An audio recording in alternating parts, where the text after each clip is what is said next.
నమస్కారం వార్తలకు స్వాగతం ముందుగా ముఖ్యాంశాలు మాజీ మంత్రి అంబటి రాంబాబు మీడియా సమావేశం పలు అంశాలపై వివరణ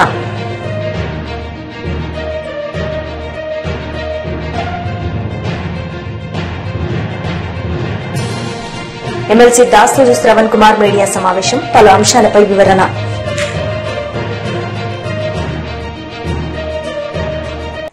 AP state aquaculture development authority chairman Anam Venkataramana Reddy media సమావేశం నిర్వహించారు. ఈ సందర్భంగా ఆయన మాట్లాడారు. 4 కేసుల్లో 22 కేసులు నువ్వే పెట్టావు. నువ్వో మీ తండ్రి గారో ఎవరో మీరిద్దరే పెట్టారు. దాంట్లో 2 కేసులు మామూలు కేసులు, మిగతా అన్ని కావాలని పెట్టిన కేసులు అనే విషయం నీకు బాగా తెలుసు. ఏంది 22 కేసులు? ఉచిత ఇసుక పేదవాళ్లకి ఈ ఉచిత ఇసుక ఇచ్చిన దానికి, ఫ్రీ శాండ్ ఉచిత ఇసుక ఇచ్చిన దానికి ఒక కేసు, సిబిఎన్ గారి మీద ఒక కేసు. పుంగనూరులో బాబు గారు దాడి చేయించారు. బాబు గారు పోయి పుంగనూరుకు పోయి హెలికాప్టర్లో పోయి ఆడ దాడి చేయించారు. అదొక కేసు. పబ్లిక్ మీటింగ్ లో జనాల్ని ఇబ్బంది పెట్టాడు. అదొక కేసు. సభలో ఒక పబ్లిక్ మీటింగ్ లో ఒక సభలో లౌడ్ స్పీకర్లు వాడారు. అది ఒక కేసు. తిక్క చాదస్తం కాకపోతే అసలు ఈ కేసులా? కరోనా మీద అవగాహన చేసిన దానికి సోషల్ మీడియాలో ఒక కేసు. ఇన్ని కేసులు పెట్టి బాబు గారి మీద దొంగ కేసులు పెట్టి ఎవరితో పోలుస్తాడు? మా హాఫ్ టికెట్ పాయింట్ ఏస్ ఇక్కడ మీరందరూ అర్థం చేసుకోవాల్సింది ఏంటంటే, ఎవరితో పోల్చాడు సిబిఎన్ గారిని? తెనాలిలో 3 రౌడీ షీటర్లతో పోలుస్తాడు. 3 రౌడీ షీటర్లు, పిల్లకాయలు. ఎవరో వాళ్ళ 3 పిల్లకాయలు, చిన్న చిన్న పిల్లలు అని ఈ తిక్కలోడు మాట్లాడతాడు జగన్మోహన్ రెడ్డి. ఒకడు 1 కేజీ గాంజాతో దొరికాడు. 1 కేజీ గాంజాతో దొరికినోడు పిల్లోడంట, చిన్న పిల్లోడు. ఒక అమ్మాయి ఒక ఆటో డ్రైవర్ మీద దాడి చేస్తే వాడు చిన్న పిల్లోడు. అమ్మాయిని రేప్ చేయబోతే వాడు చిన్న పిల్లోడు. ఒక ఆటో దొంగలిచ్చి పట్టుకుంటే వాడు చిన్న పిల్లోడు. ఒక పోలీస్ కానిస్టేబుల్ మీద హత్యా ప్రయత్నం చేస్తే వాడు చిన్న పిల్లోడు. వాళ్ళ కోసం మా తిక్కలోడు వాళ్ళ కోసం తెనాలికి పోయి పరామర్శిస్తాడు. పరామర్శించింది కాకుండా చంద్రబాబు నాయుడుతో పోలుస్తాడు. ఈరోజు నేను అడుగుతున్నా, 1 సంవత్సరం అయింది నువ్వు ఓడిపోయి. ఈ సంవత్సరంలో అయినా మందులు తీసుకొని బాగవచ్చు కదా? ఈ సంవత్సరం అయిన తర్వాత అన్నా మందులు తీసుకొని బాగవచ్చు కదా? ఏమైంది జగన్మోహన్ రెడ్డి నీకు? నువ్వు మారవా? ఎవరితో ఎవరిని పోల్చాలో కూడా తెలియదా? గాంజాయి, అమ్మాయిల్ని రేపు, పోలీస్ కానిస్టేబుల్ హత్యా ప్రయత్నం చేస్తే వాళ్ళు చిన్న పిల్లకాయలు. నువ్వేంద్రే? ఈరోజు మేము అడుగుతున్నాం, నువ్వేంద్రే అని అడుగుతున్నాం. నువ్వు కూడా చిన్న పిల్లకాయడివా? నువ్వు కూడా ఒక చిన్న పిల్లకాయవా? వాళ్ళ కోసం Tenali. BJP leader Gujjala Premender Reddy media సమావేశం నిర్వహించారు. ఈ సందర్భంగా ఆయన మాట్లాడారు. అనే పేరుతో, అంటే ఇన్ని రోజుల నుంచి ఈ 11 సంవత్సరాలలో ఏం సాధించింది భారతదేశము, గ్రామీణ భారతం కానీ, సామాన్య ప్రజలకు కానీ, ఒకవైపు రక్షణలో కానీ, క్రీడల్లో కానీ, దేశం యొక్క అభివృద్ధిలో కానీ, అనేక విషయాల్లో ఏం సాధించింది అనేక విషయాన్ని, ఏమి కార్యక్రమాలు నరేంద్ర మోడీ గారి ప్రభుత్వం ఏం చేసింది, భవిష్యత్తులో ఏం చేయబోతుందనే విషయాన్ని ఈ సందర్భంగా విస్తృతంగా ప్రజల్లోకి తీసుకెళ్లడం కోసం ఎక్కువ కింది స్థాయిలో, డివిజన్, మండల స్థాయి, విలేజ్ స్థాయిలో దీన్ని ముందుకు తీసుకుపోవాలని చెప్పి నిర్ణయించడం జరిగింది. ఒక అద్భుతమైన ప్రగతి. స్వతంత్రం వచ్చి 75 సంవత్సరాల ఏదైతే సాధించినామో, 60 సంవత్సరాలు ఏదైతే సాధించినామో, ఈ 11 సంవత్సరాల్లో అంతకు అనేక రెట్లు ఎక్కువగా అనేక విషయాలు, ముఖ్యంగా ఆత్మ నిర్భర్ భారత్తోని కోవిడ్ సమయంలో ప్రధానమంత్రి నరేంద్ర మోడీ గారు ప్రారంభించిన కార్యక్రమం అన్ని రంగాల్లో కూడా అద్భుతమైన ప్రగతి కనబరుస్తుంది. ముఖ్యంగా రక్షణ రంగం గతంలో అన్ని దిగుమతి చేసుకునేది, ఇవాళ 100కు పైగా దేశాల్లో ఆయుధాలు ఎగుమతి చేస్తున్నాం. ఒకనాడు ప్రపంచంలో అత్యంత పెద్ద దేశం, మొదటి దేశం, ఎక్కువ ఆయుధాలు దిగుమతి చేసుకునే దేశం ఏమిటి అంటే ప్రపంచంలో భారతదేశం.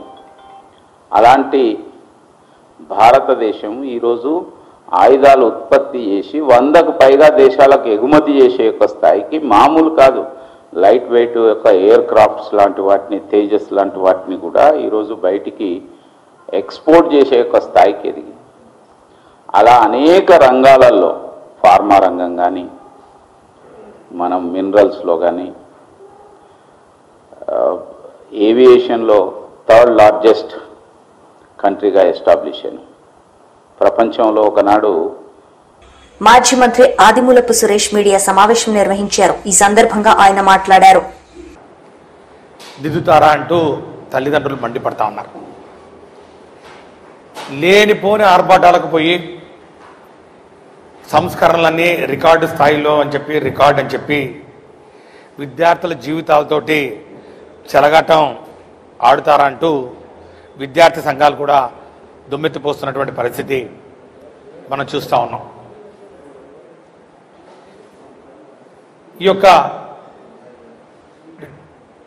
ప్రశ్నపత్రాల మూల్యాంకనం ఏదైతే ఉందో, ఈ పత్రాల మూల్యాంకనం ఎవాల్యూషన్లో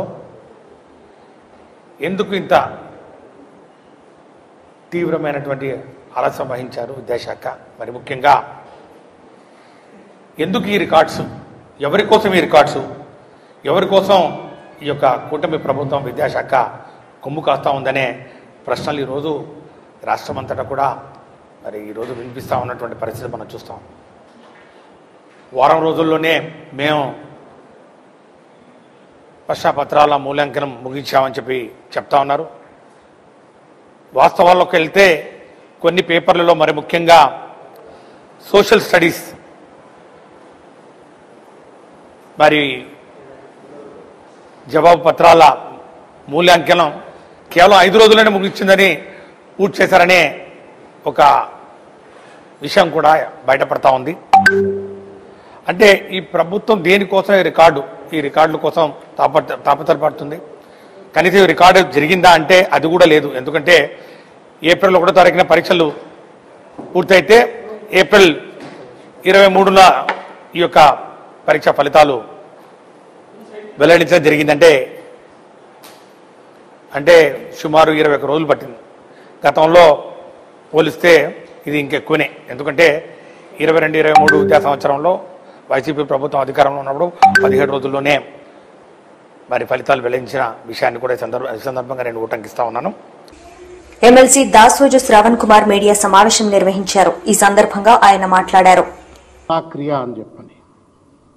యత్ర నార్యస్తు పూజ్యంతే రమంతే తత్ర దేవతః, యత్రైతాస్తు న పూజ్యంతే సర్వాస్తత్ర ఫలాక్రియ అని చెప్పని, ఇది మనుస్మృతిలో అత్యంత పవిత్రంగా భారతదేశం యొక్క ధర్మం, సంస్కృతి అన్నీ కూడా ప్రతిబింబించే విధంగా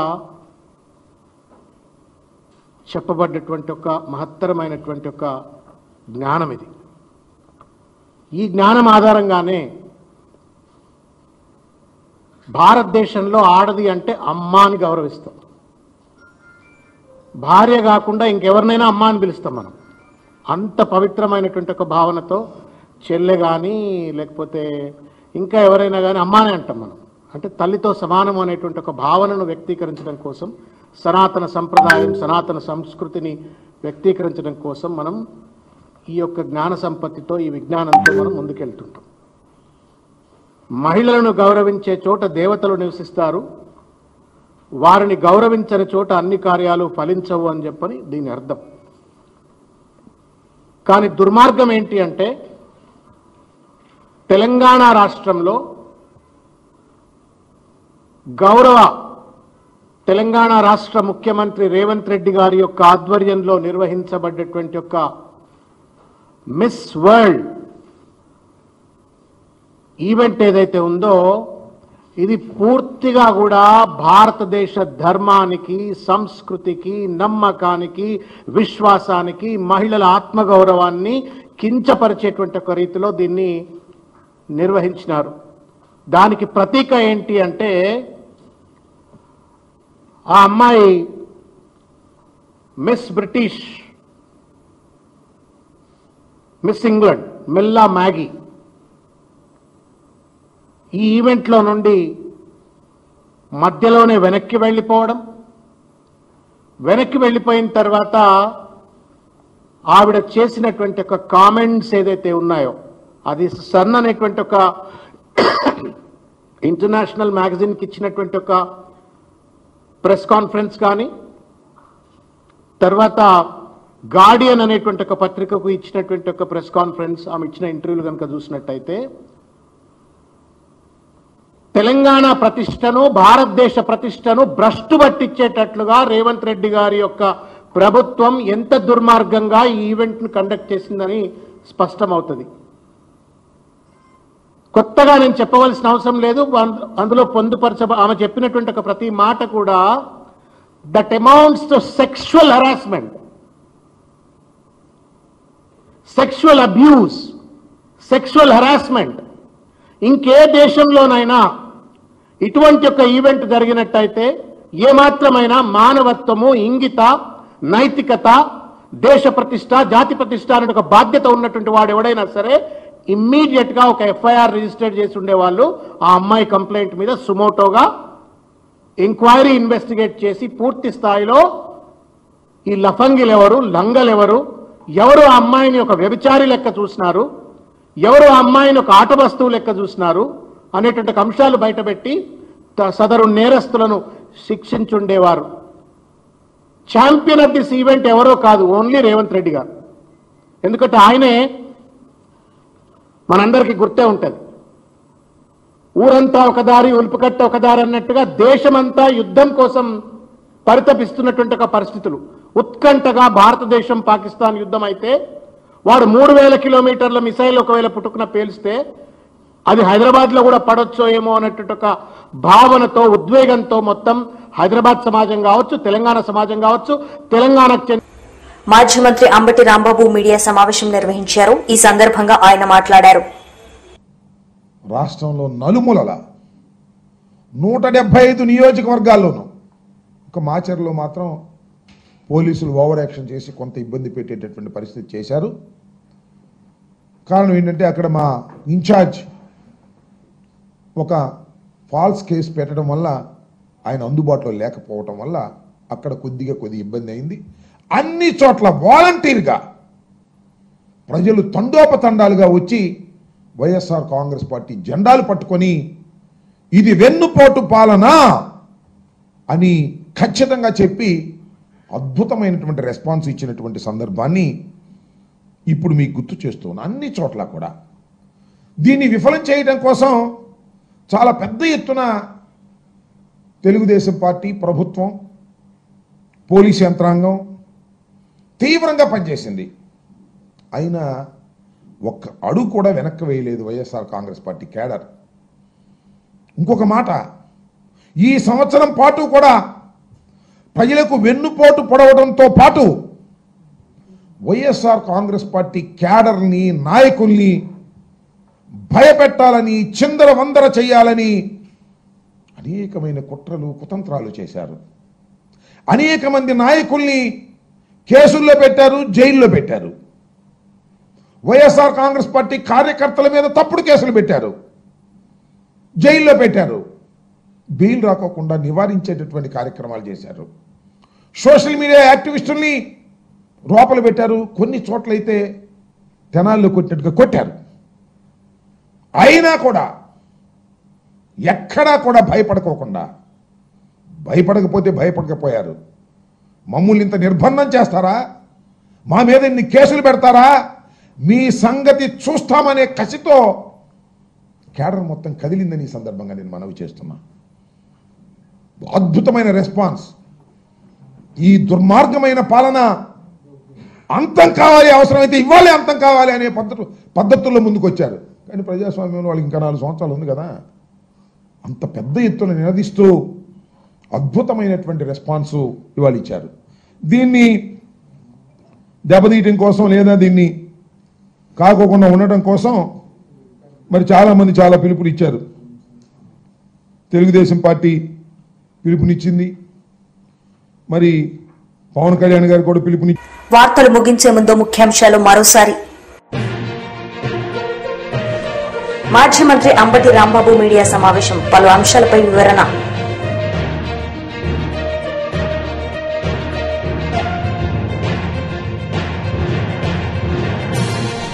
ఎమ్మెల్సీ దాసూరి శ్రవణ్ కుమార్ మీడియా సమావేశం, పలు అంశాలపై వివరణ.